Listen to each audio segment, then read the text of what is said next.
বৃষ্টি হলেই রাস্তায় চারিদিকে জল আর জল, তারই ওপর দিয়ে চলাচল করছে সাধারণ মানুষ। চলছে মোটরসাইকেল ও চার চাকার গাড়িও।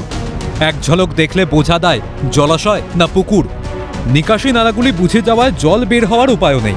অন্যদিকে জলের পাইপলাইনের কাজ হওয়ায় আরও বেহাল হয়ে পড়েছে দক্ষিণ ২৪ পরগনার রায়দিঘির কাছারিমোড় বলের বাজার রোড। পাথর প্রতিমা ও রায়দিঘি বিধানসভার সংযোগকারী রাস্তা এটি। স্কুল, কলেজ, এমনকি হাসপাতালে যাওয়ার ক্ষেত্রেও এই রাস্তা দিয়েই চলাচল করতে হয় স্থানীয়দের। এই পরিস্থিতিতে রাস্তা সংস্কারের দাবিতে পথ অবরোধ করেন স্থানীয় বাসিন্দারা। রাস্তার কাজ করছেন না তারা, দেখুন না আপনারা 5 জায়গায় ঘুরছেন, আপনারা দেখুন আজকে পাবলিকের কি হ্যারাসমেন্ট হতে হচ্ছে এখানে। 1 বছরের উপর ধরে যেখান থেকে পাইপ লাইন শুরু হচ্ছে সেইখান থেকে বেহাল, নেতাদের টিকি পাওয়া যায় না এখানে।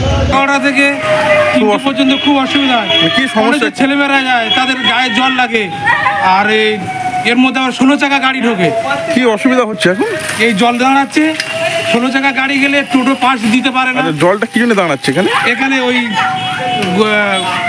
এর থেকে জলের লাইন করা হয়েছে, রাস্তা খনন করে এখানে জলের লাইন করা হয়েছে, তার জন্য এই রাস্তাটা 12 ফুটের রাস্তা এখন 8 ফুট হয়ে গেছে।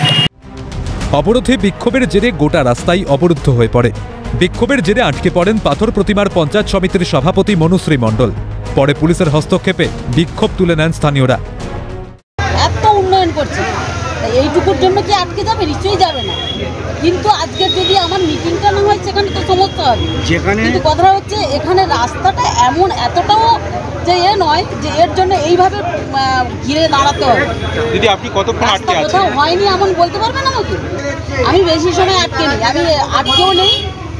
আমি দেখছি যে এরা কতক্ষণ এটা করতে পারে, আমি আটকে নেই। সমস্যা সমাধানের আশ্বাস দিয়েছেন বিডিও। যে আমাদের প্রজেক্ট আছে মথুরাপুর ফলতা, যে প্রজেক্ট বাড়ি বাড়ি জল পৌঁছানো, সেই প্রজেক্টের জন্য জলের পাইপলাইন পোতা হচ্ছে। রাস্তার ধার দিয়েই পাইপ যাচ্ছে, দুদিকের রাস্তা দিয়ে।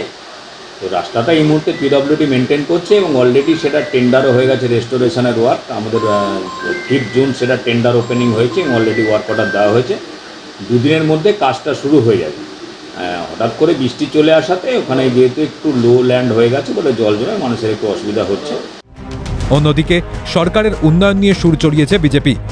মানুষের জীবন ব্যাহত হয়ে যাচ্ছে, প্রতিদিন গাড়ি অ্যাক্সিডেন্ট হচ্ছে, প্রতিদিন ওখানকার মানুষরা মশামাছি জন্মাচ্ছে, জল জমে আছে 1 হাঁটুর তলায়।